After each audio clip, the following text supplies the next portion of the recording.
अस्सलाम वालेकुम। लेक्चर 4 कैफ 6 का स्टार्ट हो गया जी। IS 21 हमने ख़त्म कर लिया था। IS 21 के अंदर एक चीज़ सिर्फ आपको मैं नहीं करा रहा, उसकी वजह यह है कि उस पर डबल एफर्ट लग जाती है। एक बार उसको यहाँ पे सिखाया जाएगा, फिर अभी जो लीज शुरू करना है उसमें वही काम करना है हमने, ठीक है ना। और वो चीज़ है foreign currency loan. Foreign currency loan का लेना या फॉरेन करेंसी लोन का देना, और फिर उसमें इंस्टॉलमेंट में किस्तें आती हैं या जाती हैं, और उन किस्तों में प्रिंसिपल और इंटरेस्ट दोनों होते हैं। यही काम हमने लीज में करना है। आज लीज स्टार्ट कर रहे हैं, तो जब लीज हम कर लेंगे तो ये छोटा सा पोर्शन IS 21 का हम दोबारा आकर करेंगे। एनीवेज, फॉरेन करेंसी ट्रांजेक्शन में जो है वो डेफिनेशंस हमने की थी फंक्शनल करेंसी की, और फिर ये छोटी छोटी डेफिनेशंस मैंने आपको कहा था आप पढ़ लीजिएगा। इनमें से किसी में कोई मसला आया किसने पढ़ा है? चलो, इसका मतलब बाकी मसला कोई नहीं आया।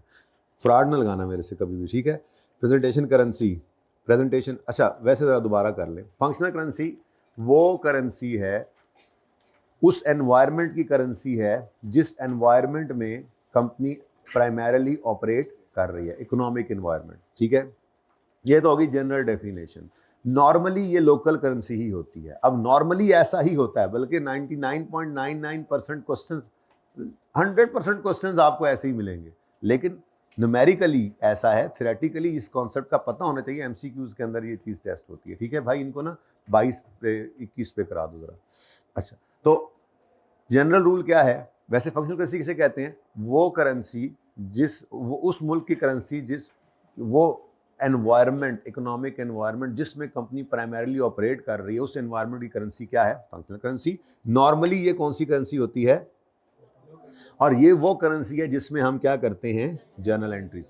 लेकिन ज़रूरी नहीं है कि जिस कंपनी के जिस करेंसी जिस कंट्री के अंदर वो ऑपरेट कर रही हो कंपनी, ये उस वही हो, डिफरेंट हो भी सकती है, लेकिन ये बहुत कम चांसेस हैं। बहरहाल यही सिंपल रूल क्या है कि वो currency normally local currency, functional currency होती है, और इसके अंदर हम क्या करते हैं? General entries. इतनी सी बात से काम चल जाता है। लेकिन थ्योरेटिकली इसको पूरा पढ़ें तो ये क्या है? इसके कुछ इंडिकेटर्स हैं। प्राइमरी इंडिकेटर्स क्या हैं? फंक्शनल करेंसी वो करेंसी है जो उस मुल्क की करेंसी है जिस मुल्क की कंपेटिटिव फोर्सेस जो हैं वो आपकी सेल प्राइस को डिटरमिन कर रही होती हैं, या जिसके रेगुलेटर्स जो हैं और डिमांड सप्लाई की फोर्सेस जो हैं वो आपकी सेल प्राइस को डिटरमिन कर रही होती हैं, या जिस करेंसी में आपने मटेरियल खरीदा, लेबर को हायर किया, अदर एक्सपेंसेस इनकर किए। तो प्राइमरी इंडिकेटर्स में क्या है? करेंसी जो मेनली इन्फ्लुएंस करे सेल प्राइस को गुड सर्विसेज की, और उस कंट्री की करेंसी जिसकी कंपेटिटिव फोर्सेस और रेगुलेशंस डिटरमिन करें cell price of good services, या करेंसी वो वाली जो मेनली इन्फ्लुएंस करे लेबर, मटेरियल और अदर कॉस्ट। तो ये क्या है? Primary indicators. अगर इनसे भी बात समझ में ना आए, यहां से आ जाए तो आगे जाने की जरूरत नहीं है। इनसे भी बात समझ में ना आए, ना क्लियर हो रहा हो, तो फिर सेकेंडरी इंडिकेटर्स क्या हैं? देखो कौन सी करेंसी में ये लोग अपने फाइनेंस को अरेंज करते हैं। फाइनेंस दो तरह का होता है। ओनर्स घर से पैसा ले आए, इक्विटी, बैंकों से या लोगों से लोन ले लें, डेट। तो हम शेयर्स इशू करके इक्विटी के पैसे इकट्ठे करते हैं, शेयर्स इशू करके भी पैसे इकट्ठे कर सकते हैं, डेट इंस्ट्रूमेंट इशू करके भी पैसे इकट्ठे कर सकते हैं। IFRS 9 में जाके डेट इंस्ट्रूमेंट्स इशू करना सीखेंगे, डिबेंचर्स, लोन नोट्स इशू करके, ठीक है। तो किस करेंसी के अंदर डेट या इक्विटी रेज की जाती है ये देख लो, या जो कमाया है पैसा वो किस करेंसी के अंदर आप रिटेन रखते हो, किस मुल्क में आपने रखा हुआ है, किस मुल्क की करेंसी में रखा हुआ है, ठीक है। तो ये आपके सेकेंडरी इंडिकेटर्स बन जाएंगे। और जो भी करेंसी आपकी फंक्शनल बन गई है उसके अलावा की हर करेंसी कौन सी करेंसी कहलाएगी? Foreign currency. बस ये बात है, बात इतनी सी है। और प्रेजेंटेशन करेंसी एक अलग चीज है, ठीक है। असल चीज क्या है? फंक्शनल करेंसी और फॉरेन करेंसी, ये डिसाइड करना है। फंक्शनल करेंसी वो करेंसी है जो नॉर्मली लोकल करेंसी होती है जिसमें आपने जनरल एंट्रीज करनी है, और उसके अलावा जो भी करेंसी है वो कौन सी है? Foreign currency. अब ये बात हो गई अलग। अब तीसरी चीज क्या है? प्रेजेंटेशन करेंसी वो करेंसी है जिसमें आपने फाइनेंशियल स्टेटमेंट्स प्रिपेयर करनी है। वो कोई भी हो सकती है, ठीक है। वो 1 हो, 2 हो, 10 हो, 20 हो, जहां जहां जो लोग आपके बैठे हुए हैं वो उस करेंसी में आपसे अकाउंट्स बनवाएं, आप बना लें। कन्वर्ट ही करना होता है, आप कन्वर्ट करके दे देंगे ईयर एंड की चीज़ों को। ओके, सही है। इसको 26 पे करा दें। सही है ना? ओके अच्छा जी, उसके बाद ये कुछ डेफिनेशंस हमने देखी, प्रेजेंटेशन करेंसी भी आ गई, ये एग्जांपल थी, ठीक है।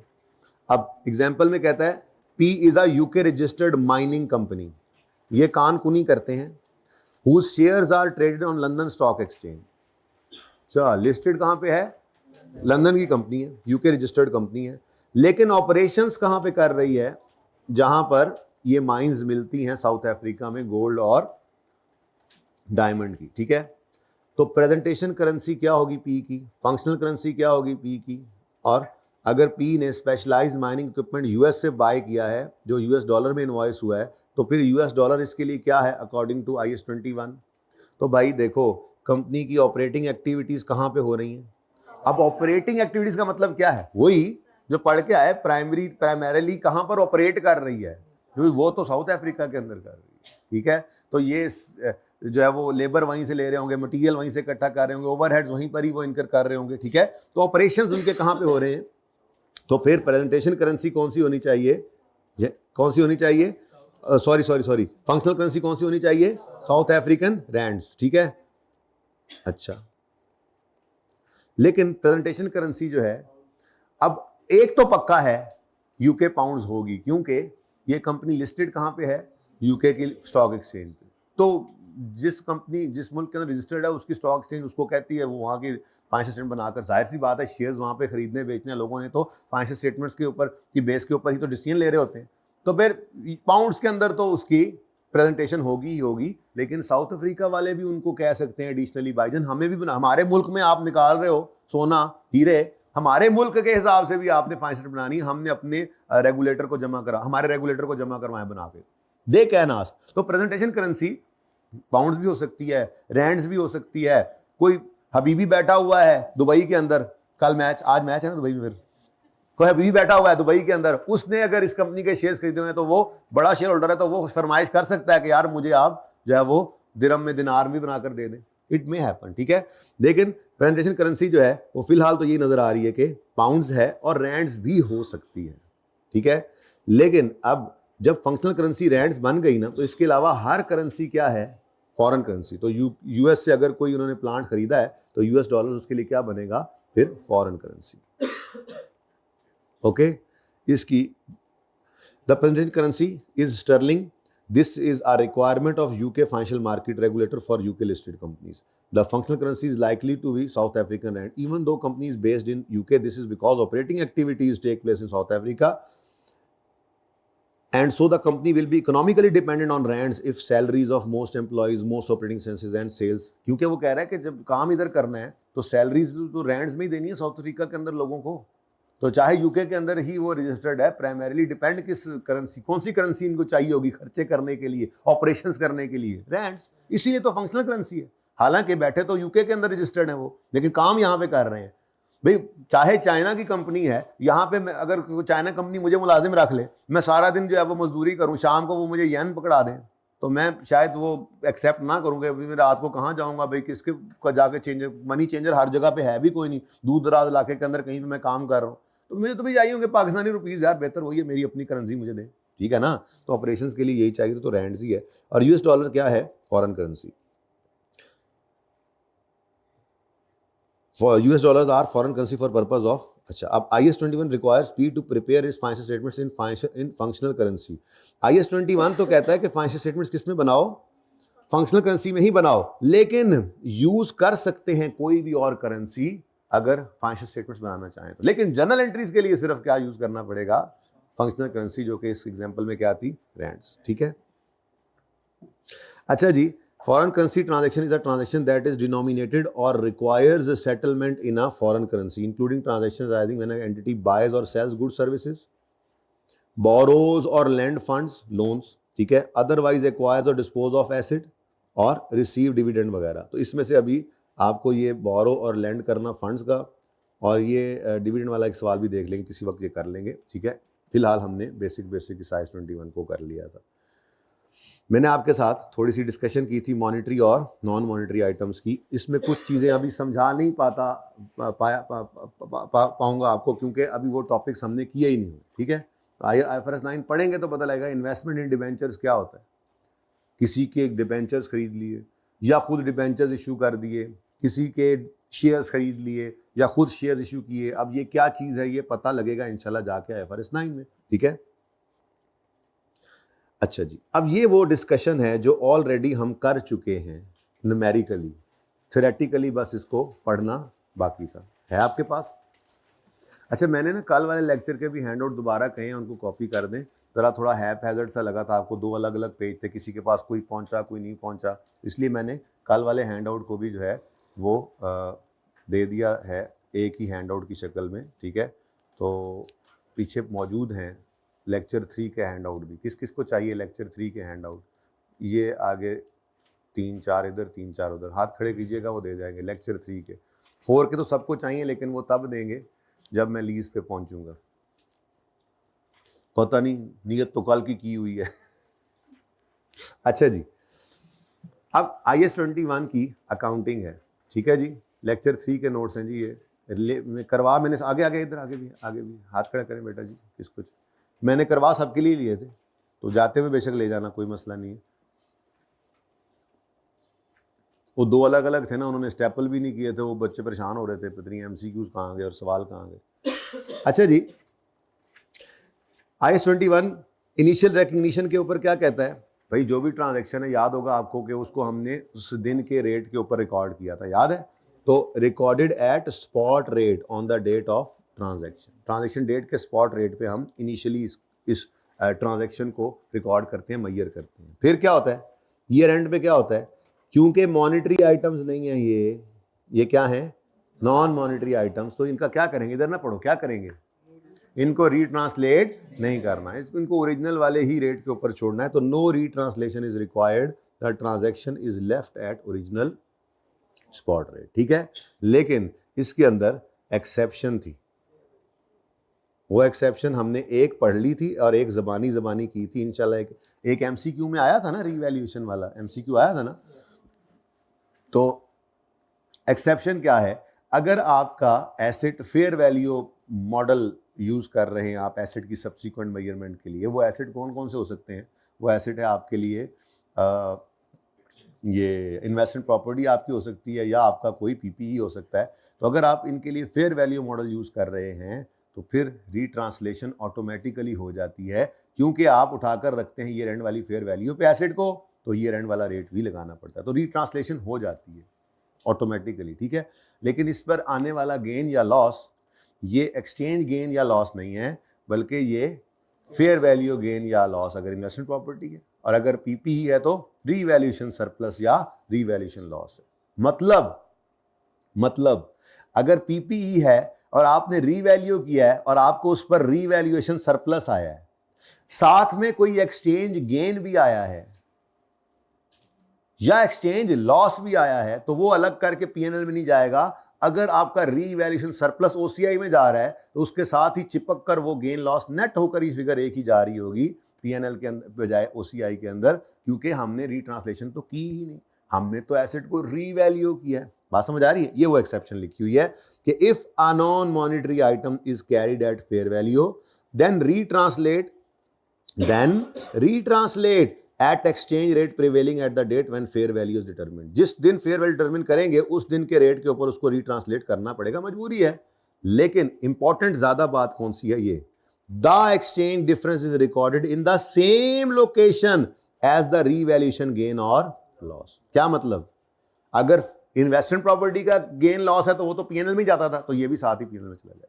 लेकिन अगर PPE का गेन लॉस है तो PPE का लॉस तो रीवैल्यूएशन पे लॉस तो P&L में जाता था, अगर गेन होता था तो वो कहां जाया करता था? गम ना करें, हमने इंशाल्लाह IAS 16 की रीवैल्यूएशन भी रिवाइज करनी है, मजबूरी है रिवाइज करना। IAS 16 ने मिक्स होने IAS 12 के साथ, तो वो पूरा वर्किंग उसी तरह से 3 कॉलम होते थे ना, एसेट सरप्लस P&L, उसके आगे 2 कॉलम और ऐड होने हैं, तो पहले वो 3 कॉलम याद आएंगे तो अगले 2 ऐड होंगे। खैर चले, करेंगे इंशाल्लाह, ठीक है। भूलना कुछ नहीं, इंट्रो वाला भी सब कुछ आ रहा है इधर, इंट्रो R1, लेकिन बहुत आसान, सबसे आसान पेपर कैफ के अंदर मैं समझता हूं कि ये कॉर्पोरेट रिपोर्टिंग है। अगर छुट्टी ना करें तो, रोज का काम रोज करें तो ना, नया कुछ नहीं मिलेगा आपको, चीजें छोटी छोटी हैं, बहुत ज्यादा हैं। जैसे भी लीज शुरू होगा 15-16 दिन में जाकर कहीं खत्म होगा, इतनी चीजें होंगी, जब लीज में से गुजर रहे होंगे आप कहोगे इससे अच्छा टॉपिक हमें को आता ही नहीं है। ठीक 1 महीने बाद आप कहोगे सर लीज भूल सी रही है, तो इसके तरीके भी बताऊंगा कि कैसे याद रखना है। चीज़ें बहुत ज़्यादा हैं, छोटी छोटी बहुत ज़्यादा चीज़ें, ठीक है ना, मुश्किल नहीं है, अकाउंटिंग आती है।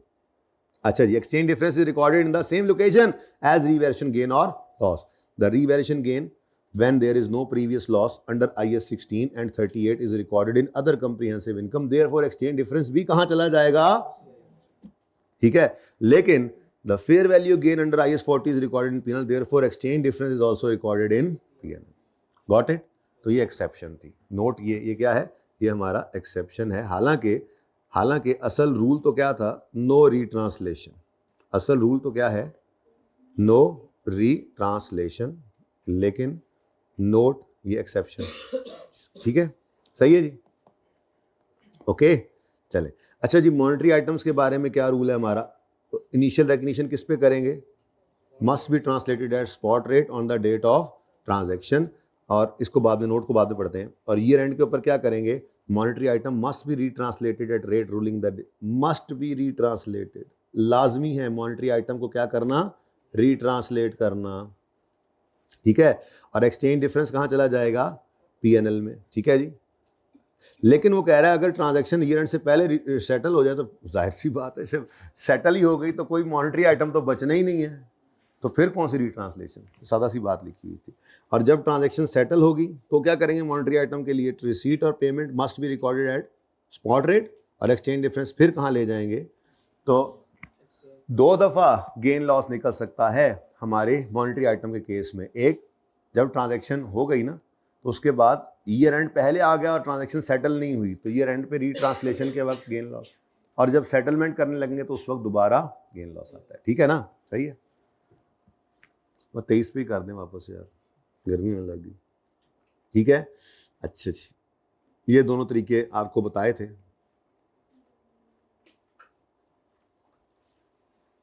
चलो इधर फंक्शनल फॉरेन को और पक्का कर लेते हैं। Example 1, royal fan is a company operating in Pakistan and registered in Pakistan stock exchange, buy करती है रॉ मटेरियल फ्रॉम पाकिस्तान और सेल करती है goods in Pakistan, Pakistani company है फिर सही मानों में, है ना। तो फंक्शनल करेंसी इसकी कौन सी होनी चाहिए, पाकिस्तानी करेंसी।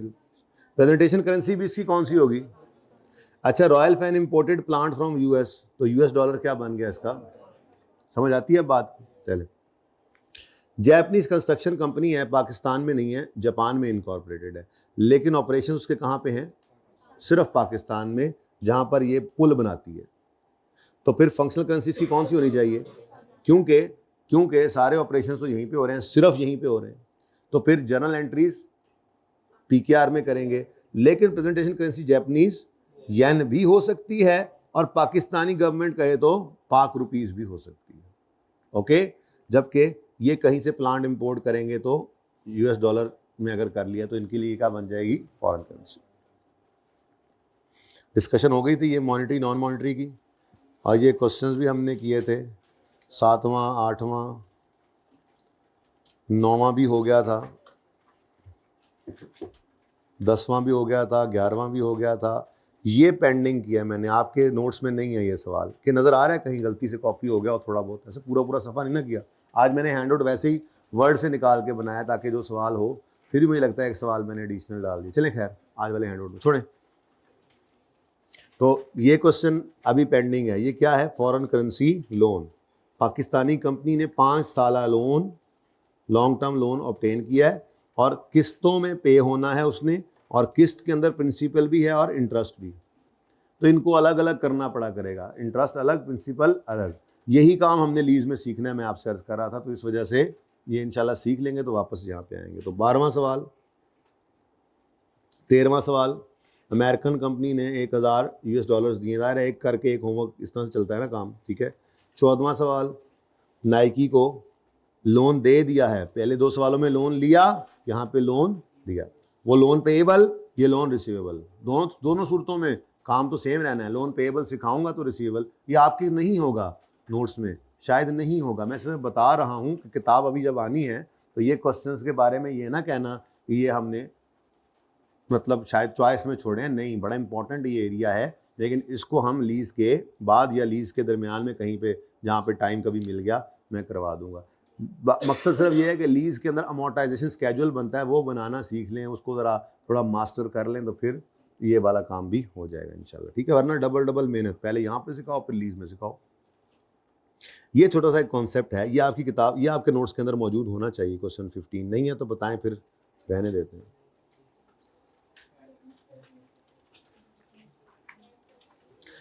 देखें जी, आपने जब भी कोई चीज़ इंपोर्ट करनी है या खरीदनी होती है कोई चीज़,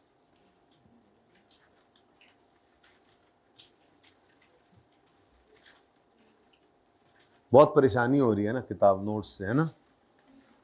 ये कौन से नोट्स में है बताओ? जो लेक्चर 3 का भी दिया उसमें है? हैं 2 वाले में? इसमें है ना 3 वाले में? एक मिनट ज़रा पॉज करें। अच्छा जी, हमने कोई चीज़ खरीदी तो 2 बेसिस होती हैं, एक FOB, दूसरा CIF भी कहते हैं इसको, ठीक है।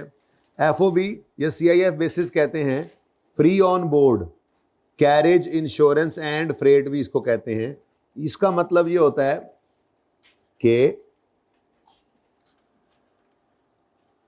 जब मसलन नॉर्मली ये इंपोर्ट के केस में होता है, जब ये फॉरेन पोर्ट पर चीज़ पहुंच जाती है, बैरी जहाज के ऊपर सवार होने लगती है ये चीज़, उसी वक्त कह दिया जाता है भाईजान, मेहरबान, कदरदान, साडे वालों हमारी तरफ से ये चीज़ निकल गई है, रिस्क एंड रिवॉर्ड अब आपके हैं, आप के लिए ये अब ऑन बोर्ड है।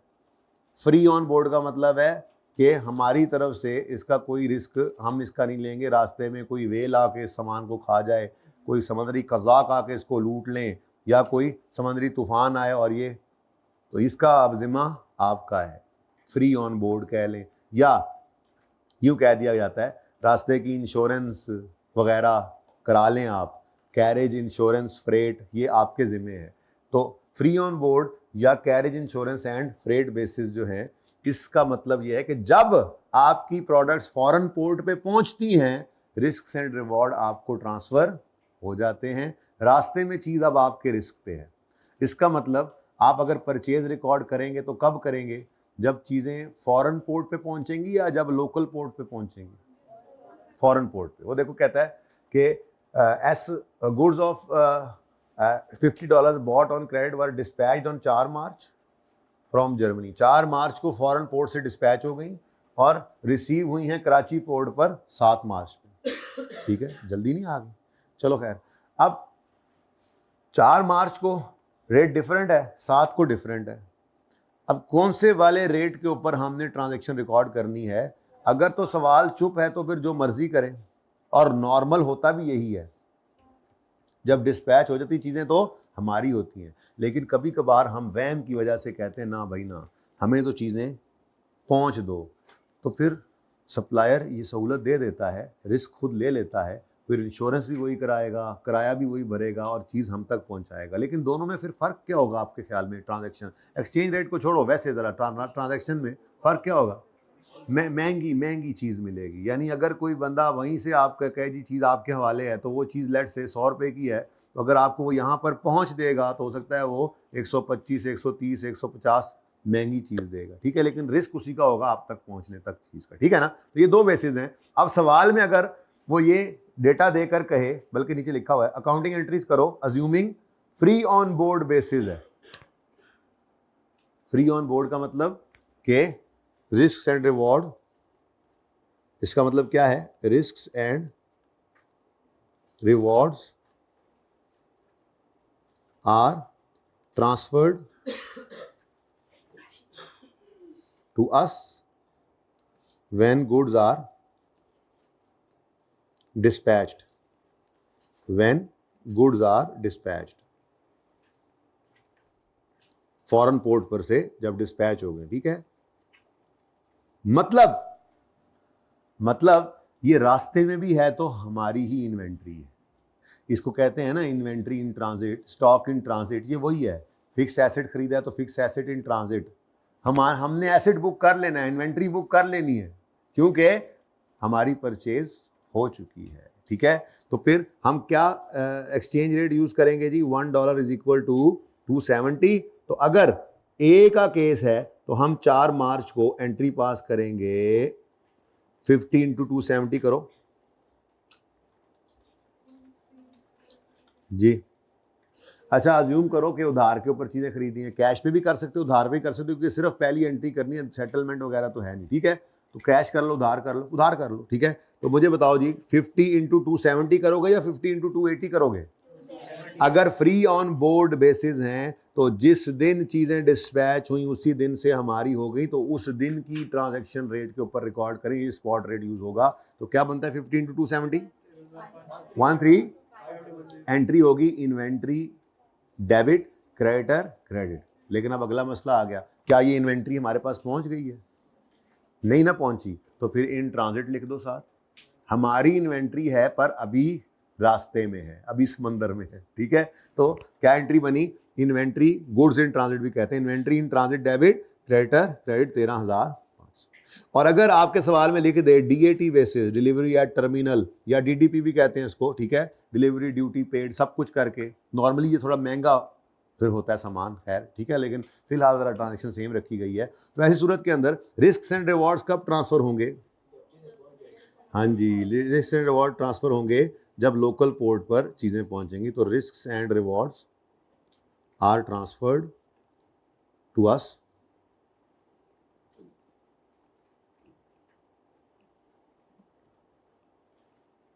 when goods are received, when goods are received on local port, ठीक है, ओके। चलो, तो अब देखो ना, वैसे तो इतना मसला शायद ना होता, लेकिन अब देखो कितनी बारीक बात है। आपको ट्रांजैक्शन का रेट कौन सा लेना है ये डिसाइड करेगा आपकी ये बेसिस, अगर सवाल में दे दे तो, ठीक है। when goods are dispatched from foreign port, और अगर आप कस्टम इंश्योरेंस फ्रेट या कॉस्ट इंश्योरेंस फ्रेट इस तरह के अल्फाज लिखे हुए देखें तो समझ जाएं कि रिस्क एंड रिवॉर्ड आपको ट्रांसफ़र कब होने हैं? जब गुड्स रिसीव हो जाएंगी ऑन लोकल पोर्ट, ठीक है जी। तो ऐसी सूरत के अंदर आप फिर क्या करोगे? 280 पर एंट्री रिकॉर्ड करोगे, ठीक है। अच्छा, ये अच्छी बात है इस तरह से कि जब आपको 7 को चीज़ें रिसीव हो जाएं तो आप इन्वेंट्री इन ट्रांजिट को क्रेडिट करके इन्वेंट्री को आप डेबिट कर लो कि आपकी इन्वेंट्री आपको पहुंच गई, ठीक है। लेकिन अगर कस्टम इंश्योरेंस फ्रेट है, ये सॉरी डिलीवरी एट टर्मिनल है या डिलीवरी ड्यूटी पेड, ये वाली बेसिस है, तो इसका क्या बताया आपको? रिस्क एंड रिवॉर्ड कब ट्रांसफ़र होने हैं? जब चीज़ें हम तक पहुंच जाएं। तो फिर जब चीज़ें हम तक पहुंचनी है तो पहली एंट्री उस दिन होनी है। फिर 4 मार्च को कुछ भी नहीं होना, नो एंट्री, ठीक है। और एक ही बार इन्वेंट्री डेबिट क्रेडिट करोगे, और करोगी भी किस पर? 280 पर। ओहो, यहाँ पे 270 पे रिकॉर्ड किया था, तो 7 मार्च पे रीट्रांसलेट भी तो करना था इन्वेंट्री को। इन्वेंट्री नॉन मॉनिटरी आइटम, इसको रीट्रांसलेट नहीं किया जाता, ठीक है। हाँ, अगर क्रेडिटर पे ना हुआ, बीच में ईयर एंड आ गया, या जब क्रेडिटर को सेटल करेंगे तो उस वक्त भी एक्सचेंज गेन लॉस आ सकता है, इधर नहीं, ठीक है जी। डन।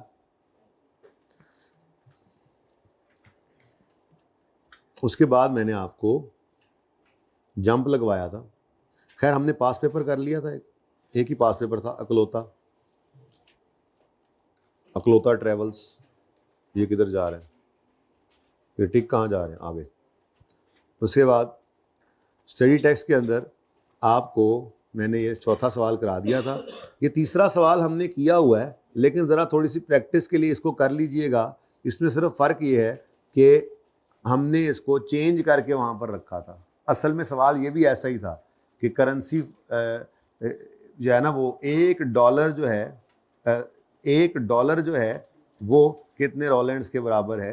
अब पता नहीं ये कंपनी कौन सी है, ठीक है ना, ये डॉलर बेस्ड कंपनी है, यानी ये यूएस की कंपनी थी असल में सवाल के अंदर, तो हमने इसको पाकिस्तानी बना लिया था और रुपये के साथ 1 लगा दिया था, ठीक है। तो अब अरे ये तो वही बन गया, छोड़ो यार, नहीं रहने दो, आगे चलो। वैसे करने का दिल करे तो कर सकते हैं, लेकिन सवाल सेम है ना, फ़ायदा कोई नहीं। हम आते हैं एमसीक्यूज़ पे। एमसीक्यूज़ अभी किताब के अंदर कुछ ऐड हो जाए, मैं देखा नहीं इस दफ़ा वाले हुए तो वो ऐड भी हो जाएंगे, लेकिन अभी फ़िलहाल तो जितने हैं वो कर लें। एक आधा एमसीक्यू शायद ऐड हो जाए इस दफ़ा वाला। पता नहीं IS-21 का था, आई थिंक थे एक दो, वो ऐड हो जाएंगे जब किताब आएगी, ठीक है। हाँ जी, ट्राई किए एमसीक्यूज, अच्छा सोल्यूशन भी नहीं थे, है ना, ऐसे ही है ना, जरा मजा आया। फिर अब ऐसे ही आपने ना पूरा सेशन ऐसे ही करना है, एमसीक्यूज हो सारे पहले कर लेने, फिर एंड पे ओ हो अच्छा ये गलत हो गया किस वजह से हुआ, ऐसे। The which two of the following are primary indicators for determining functional currency of an entity. अब देखो कहीं पे न्यूमेरिकली तो ये यूज ना हुआ, पर एमसीक्यू उसने दे दिया, ठीक है, देख लेते हैं जी। The currency that mainly influences sale prices for goods and of the country whose competitive forces and regulations mainly determine the sale price of its goods। ये तो बिल्कुल लग रहा है पहला, अभी तक तो सही लग रहा है, आगे भी पढ़ ले। Currency in which receipts from operating activities are usually, ये इंडिकेटर तो है पर सेकेंडरी है, प्राइमरी उसने पूछा है, प्राइमरी, ठीक है। अब देखो कितनी बारीक बात है, ऐसी हर टॉपिक में हमने कोई चीज छोड़ के नहीं जाना, कोई भी चीज बचती नहीं है, आ ही जाती हैं चीजें। एमसीक्यूज चीज मुसीबत ही ऐसी हैं ये एमसीक्यूज, ठीक है। अच्छा, जितना पढ़ाया जाएगा जाहिर उतना पढ़ेंगे आप, जितना नहीं पढ़ाया, जो नहीं पढ़ाया जाएगा जरूरत नहीं है उसकी। The currency in which funds from financing activities are generated, again funds equity debt generate होते हैं जिसमें सेकेंडरी इंडिकेटर है, प्राइमरी नहीं है। अब दो चाहिए, इसका मतलब डी सही होना चाहिए। The currency that mainly influences labour material and, हाँ ये सही है, तो ए और डी, ठीक है। नेक्स्ट, ये सही था। विच of the following statement is correct in Roshni of IS 21। थोड़ा सा टफ हो जाएगा, चलो खैर जो हो सका कर लेंगे, जो ना हुआ थोड़ा सा डिस्कशन तो की ही थी ना, ठीक है। जो समझ में आ गया पहले तो वो देख लेते हैं ना। Investment in debt securities, investment in debt instruments is a monetary item while refund liability is a non monetary. अब नहीं आप इस लेवल पे भी पहुंचे, लेकिन IFRS 15 की रिफंड लाइबिलिटी के बारे में मैं आपको बताता हूं। रिफंड नाम से ही पता लग रहा है कि आपको कुछ रिफंड करना पड़ जाए। वैसे असूली तौर पे तो ये बाद में पढ़ते हैं और फिर MCQ बाद में हो सकता है, लेकिन अब इतना आसान MCQ है, बाद के लिए क्या छोड़ना। ये IFRS 15 की बात हो रही है और ये IFRS 9 की बात हो रही है, दोनों ही आपने नहीं पढ़े हुए, ठीक है।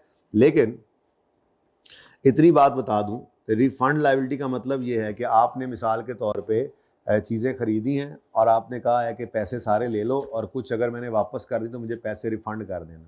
तो रिफ़ंड लाइबिलिटी जो है उसके अगेंस्ट आपको फ्यूचर में कैश पे करना पड़ता है। चलो माना आपने स्टैंडर्ड नहीं पढ़ा हुआ, तो फिलहाल अपनी लिस्ट से हेल्प ले लेते हैं। जब स्टैंडर्ड पढ़ लेंगे ये वाला तो लिस्ट की बाकी चीज़ें तो पूरी हो ही जा रही हैं जो अभी तक रहती थी। तो ज़रा उस लिस्ट को देखते हैं, उस लिस्ट में रिफंड लाइबिलिटी कहाँ नज़र आ रही है जी, कितने मॉनिटरी, ये अच्छा नॉन मॉनिटरी, मैं भी कहूँ नीचे नॉन, अच्छा वहाँ पे रूल में मॉनिटरी नीचे था ना, अभी जो पढ़ के आ रहे हैं कितने गया ये। असल में रिफंड लाइबिलिटी मतलब नाम से जाहिर है, रिफंड हो जाते हैं पैसे, रिफंड हो जाते हैं, ठीक है। तो ये तो मॉनिटरी आइटम है, तो इसका मतलब ये नॉन मॉनिटरी आइटम नहीं है, ठीक है। तो वो कह रहा है कि ये करेक्ट है, नहीं जी ये करेक्ट नहीं। एडवांस फ्रॉम कस्टमर्स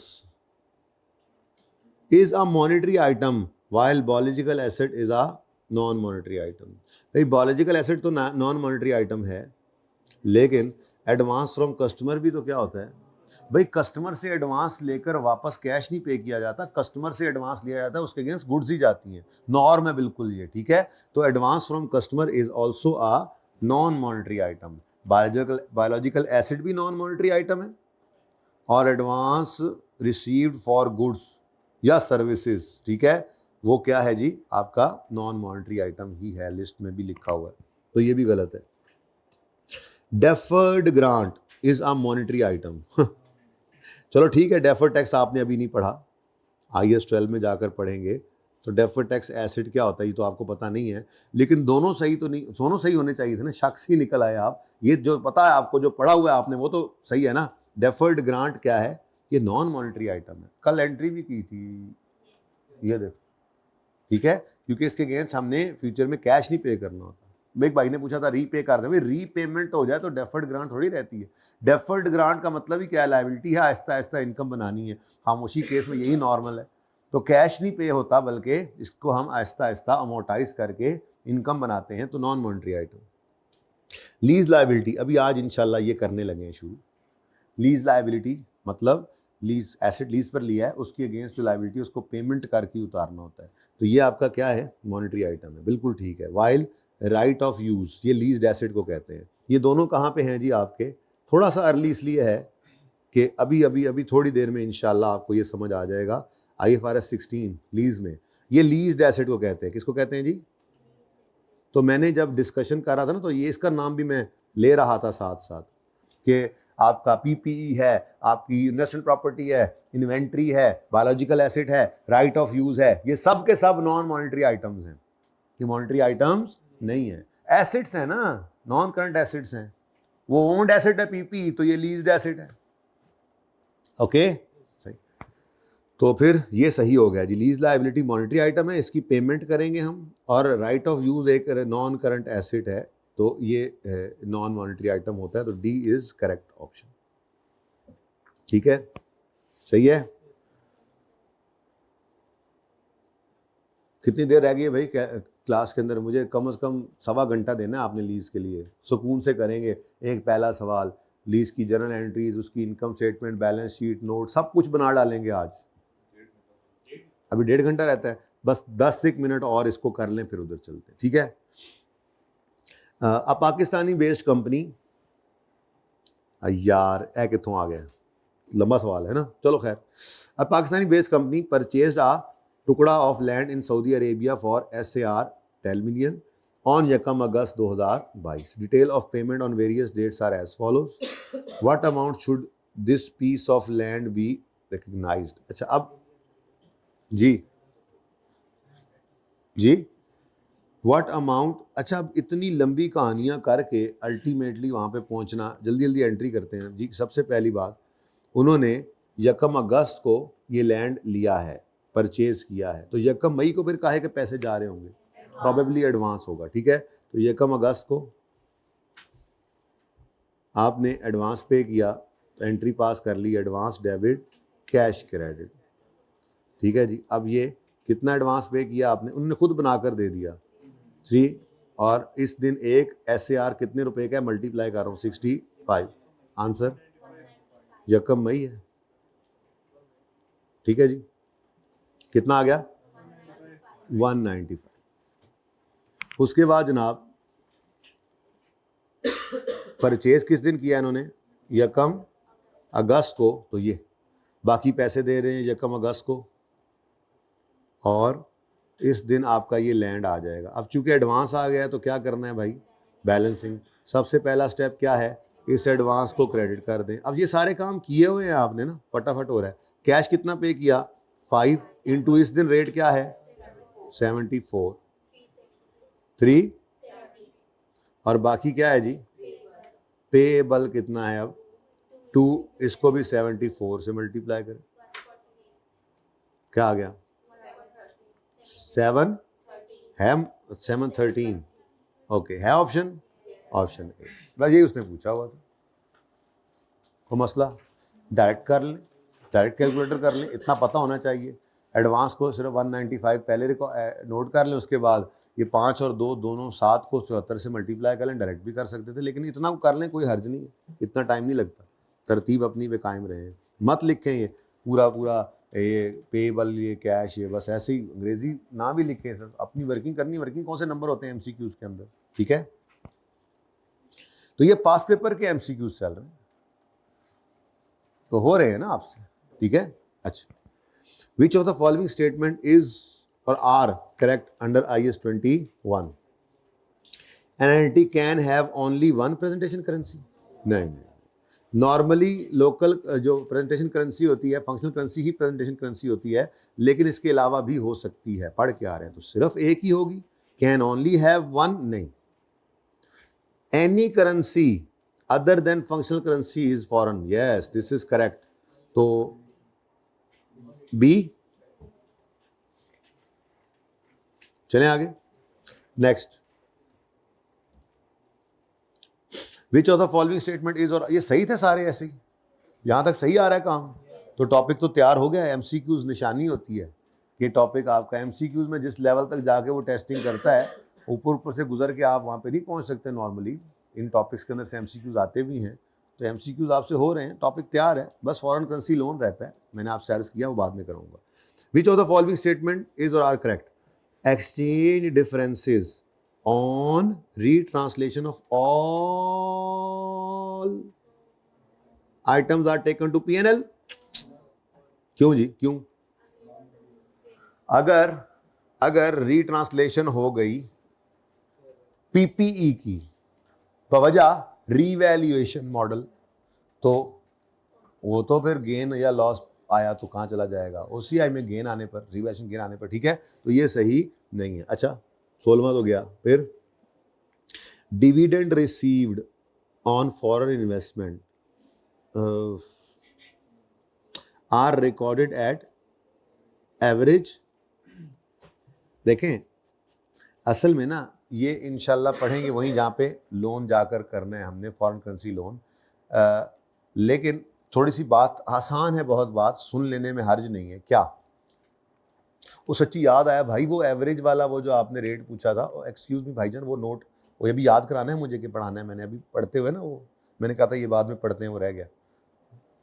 अच्छा क्या कह रहा था मैं? हाँ, फॉरेन करेंसी लोन जब आएगा तो उस लोन के अंदर लोन का आना होगा, लोन का वापस जाना होगा, ठीक है, उसका प्रिंसिपल इंटरेस्ट वगैरह पे हो रहा होता है। तो ये पैसे का आना, पैसे का जाना, ये तो हमेशा किस पे हुआ करता है? ये तो स्पॉट रेट पे ही होता है। जिस दिन पैसे आए उस दिन का स्पॉट रेट, जिस दिन पैसे गए उस दिन पे स्पॉट, उस दिन का स्पॉट रेट। लेकिन एक चीज एडिशनल उसमें क्या आएगी? इंटरेस्ट एक्सपेंस या इनकम। चलो एक्सपेंस की बात कर लें, इंटरेस्ट एक्सपेंस। अब मुझे एक बात बताओ, अगर आप पूरे साल का इंटरेस्ट एक्सपेंस बुक कर रहे हैं तो वो क्या किसी एक दिन का इंटरेस्ट एक्सपेंस है या पूरे साल का है? तो फिर वहां पे जाके आपको ये रूल पढ़ाऊंगा कि इनकम्स और एक्सपेंसेस ये किसी एक टाइम, एक पॉइंट ऑफ टाइम के नहीं होते, बल्कि ये किसी एक पीरियड के होते हैं। तो जैसे एक साल पूरे का इंटरेस्ट एक्सपेंस है, या पूरे एक साल की इंटरेस्ट इनकम है, या पूरे एक साल की डिविडेंड इनकम है, तो इनकम एक्सपेंस के केस में तो शायद आपको कंफ्यूजन हो कि स्पॉट रेट यूज नहीं होना, एवरेज रेट यूज होना है। बात समझ आ रही है? इंटरेस्ट इनकम और इंटरेस्ट एक्सपेंस बड़ा आसानी से समझाता है इस बात को कि पूरे साल का अगर इंटरेस्ट है तो वो डॉलर्स में अगर निकाला हुआ है आपने इंटरेस्ट एक्सपेंस, तो उसको किस रेट से मल्टीप्लाई करें? क्या ओपनिंग वाले डेट के रेट से कर दें, या दरमियान वाले रेट से कर दें, या आखिरी दिन वाले रेट से कर दें? भाई वो इंटरेस्ट एक्सपेंस किसी एक मोमेंट का तो है नहीं, पूरे अरसे का है, पूरे साल का है। तो फिर उस पूरे साल का एवरेज रेट, एक्सचेंज रेट निकाल कर आप उस पर उसको रिकॉर्ड करते हैं। आप निकालेंगे नहीं, निकाला हुआ आपको पर्चे में गिवन, मतलब पता होना चाहिए इंटरेस्ट इनकम या इंटरेस्ट एक्सपेंस जो है, वो इनकम या एक्सपेंस जो है वो किस पर रिकॉर्ड होगा? एवरेज एक्सचेंज रेट पर, जो सवाल में आपको गिवन होगा। लेकिन यहाँ पर इनकम जो भी है, जो भी इनकम है, वो इनकम की बात हो रही है या उसकी रिसीट की बात हो रही है?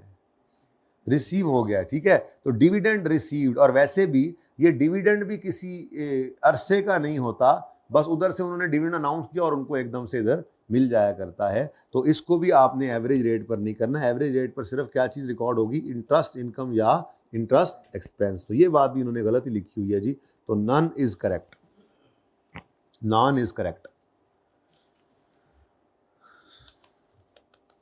बंगाली किस हमारे वाकई भाई हैं ना, बंगाली वाकई हमारे भाई हैं। देखो ऐसे जा रहा है मैच, लगता है इंडिया को उड़ा के रख देना, एकदम से वक्त बदल दिया, जज्बात बदल दिए, हालात बदल दिए। कल किसने मैच देखा? अच्छा बाकी मैच नहीं देखते आप लोग? पाकिस्तान का मैच देखते? एक है दीवाना मेरे तरह। अच्छा जी वापस आए।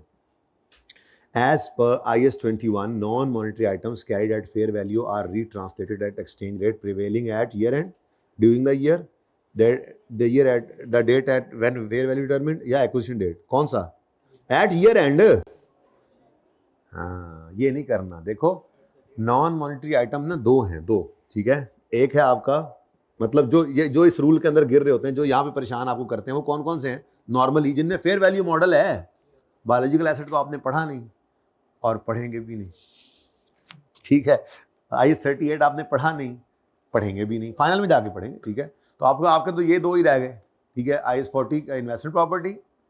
अच्छा वैसे ना थोड़ा आइडिया होना चाहिए, इंटेंजिबल वैसा ही है जैसा IAS 16 होता है, लेकिन इस दफ़ा उसको माफ़ी देनी चाहिए, आप लोगों को थोड़ी सी माफ़ी देकर चलना चाहिए उसको, कि ये बच्चे पढ़ के नहीं आए हैं। हाँ, अगली बार वालों को बेशक वो IAS 41 और IAS 38 टेस्ट कर ले हल्का फुल्का, जैसे हल्का फुल्का टॉपिक कोई भी टेस्ट करते हैं ना पिछले टॉपिक का आगे, जैसे इन्वेस्टमेंट प्रॉपर्टी यहाँ पे आ रहा है, IAS 20 आ रहा है, डिस्कस हो रहा है ना, ऐसे ही IAS 38 की एडजस्टमेंट, ऐसे ही IAS 41 की एडजस्टमेंट, ये तो होनी है, लेकिन आप लोगों को थोड़ी सी माफ़ी उसको देनी चाहिए। बाकी सवालों में जहाँ कहीं मिक्स हो सकती हैं वो आपको इंशाल्लाह करवा दी जाएंगी, टेंशन नहीं लेनी है आपने, ओके। तो ठीक है, फाइनल अकाउंट भी निकल गया है, ज़्यादा टेंशन नहीं है, फाइनल अकाउंट भी निकल गया है, वो भी चला गया FAR के अंदर, इसलिए थोड़ी बहुत जो टॉपिक्स के अंदर IAS 12 वगैरह के अंदर मिक्सिंग है वो मिक्सिंग इंशाल्लाह कर लेंगे। अब मैं ये अर्ज़ कर रहा था, नॉन मॉनेटरी आइटम है दो, PPE और इन्वेस्टमेंट प्रॉपर्टी, जिनके अंदर ये मसला चल रहा है, ओके। अब PPE, चलो इन्वेस्टमेंट प्रॉपर्टी में तो फेयर वैल्यू अगर मॉडल यूज़ हो रहा है, ठीक है, तो नॉन मॉनेटरी आइटम जो कैरिड एट फेयर वैल्यू है, तो PPE ये इन्वेस्टमेंट प्रॉपर्टी के अंदर तो हर साल ही फेयर वैल्यू पे लेके जाना है, तो आप किसी हद तक A को भी सही कर सकते थे अगर सिर्फ इन्वेस्टमेंट प्रॉपर्टी लिखा होता, as per IAS 21 investment property carried at fair value is retranslated at exchange prevailing at, आप ये एंड कह सकते थे। क्यों? क्योंकि investment property fair value model पे है, तो हर साल के एंड पे उसको फेयर वैल्यू पे लेके जाना है, लाजमी है, डेप्रीशिएट तो करते ही नहीं है। लेकिन IAS 16 का PPE जो है, रीवैल्यूएशन मॉडल अगर यूज कर रहे हो तो क्या हर साल उसको भी रीवैल्यू करना जरूरी है?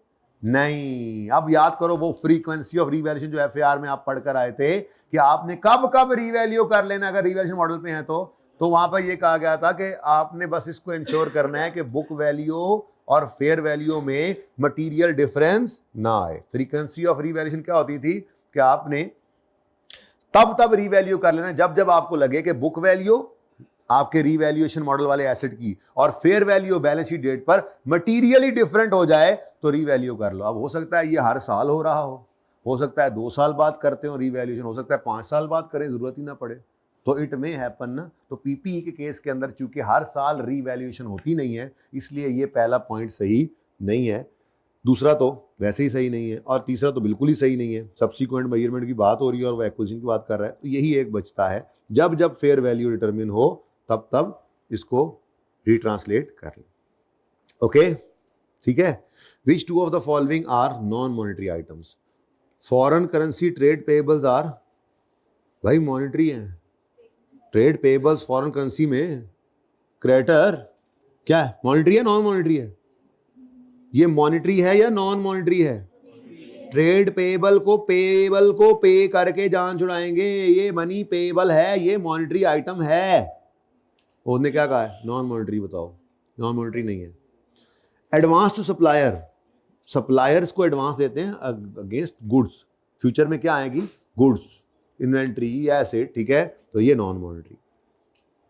राइट ऑफ यूज एसेट्स, अभी भी बताया, आज देख भी लेंगे। राइट ऑफ लीज लायबिलिटी, ये भी अभी भी बताया, लेकिन अभी पढ़ने हैं वैसे, ठीक है। तो आपके B और C क्या हैं? नॉन मॉनेटरी आइटम है, ठीक है जी। क्या ख्याल है जी, अब आगे चले या बस सही है? अच्छा, पास पेपर वाले तो मैं करा लूँ। अच्छा, हैं ही बड़े ज़्यादा पास, 10वें तक आ रहा हूँ, उसके बाद फिर बाकी देख लेंगे। कोई मसले वाला हुआ तो कल मुझे बता देना, ठीक है, ओके। ये यस नो वाले हैं, जल्दी जल्दी कर लें। विच of the following is not a primary indicator of determining functional currency? Not को हटा दो पहले, ऐसी कंफ्यूजन है। अब क्या बच गया? अच्छा, आप नहीं ऐसे करना पर्चे में, मैं तो वैसे उसके ऊपर पेन रख लेना, ऐसे करके पर्चे के अंदर ये पेन रख लेना, पेन रख के ऐसे खिंचवानी हो ना, ठीक है, और पढ़ लेना, ओके। हाँ, ये नो काट दो बाद से, फिर वो हो 7 वाले पेपर पे क्या लिखा हुआ था सर? नॉट लिखा हुआ था, पता है। अच्छा, कौन कौन से प्राइमरी इंडिकेटर्स हैं जी? Currency of country whose competitive forces and regulation mainly determine sale price of its goods और सर्विसेज, ये प्राइमरी है, ठीक है। Currency in which funds from financing, नहीं, ये प्राइमरी नहीं है। Currency that mainly influence sale price और गुड्स, प्राइमरी है। करेंसी दैट मेनली इन्फ्लुएंस, नहीं,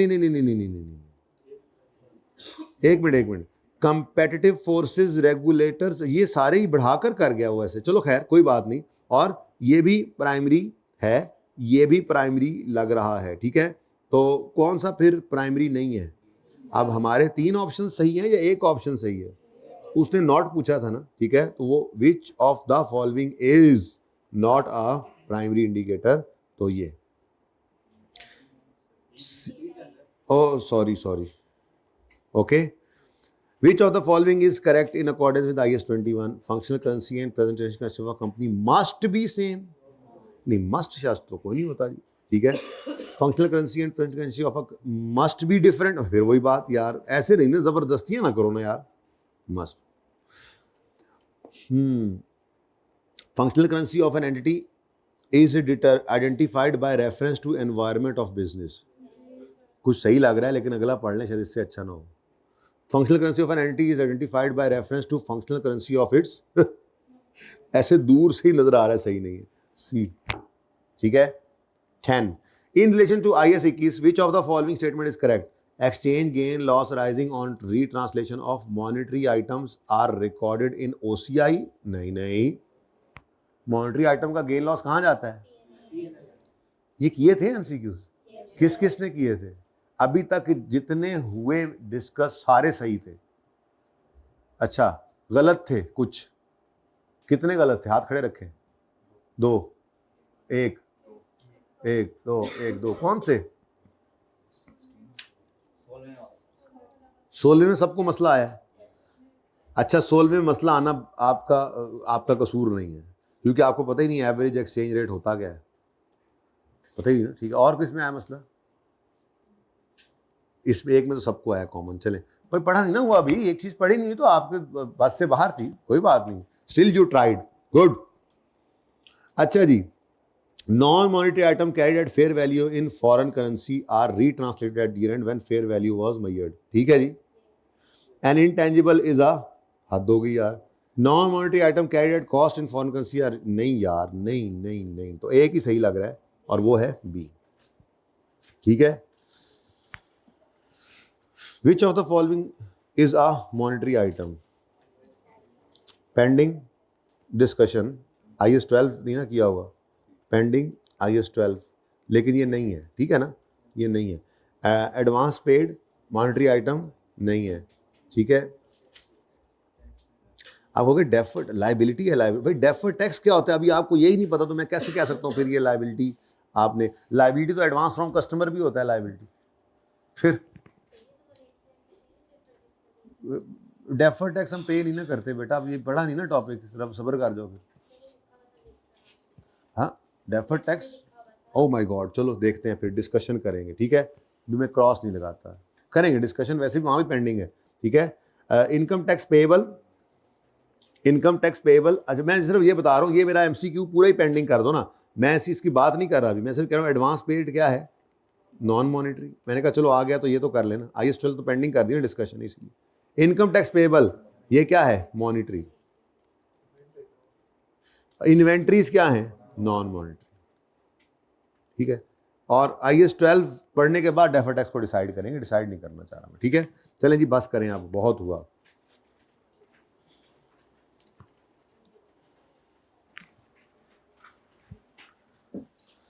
IS 21 में जो चीज रहती है, 9 MCQ डिस्कस होना रहते हैं, तो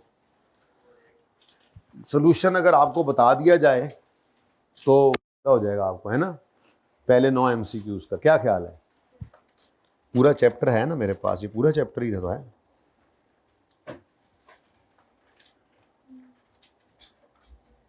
ये IS 21 के MCQs हैं, इतने ज्यादा बड़े बड़े सोल्यूशंस हैं। देखो, चलो बाद में ही करते हैं, फिर देख लेते हैं। ये तो बड़े अच्छे अच्छे MCQs में, इसमें IS 16 वाला भी है ना, गुड, कल करेंगे इंशाल्लाह, कल करेंगे, छोड़ो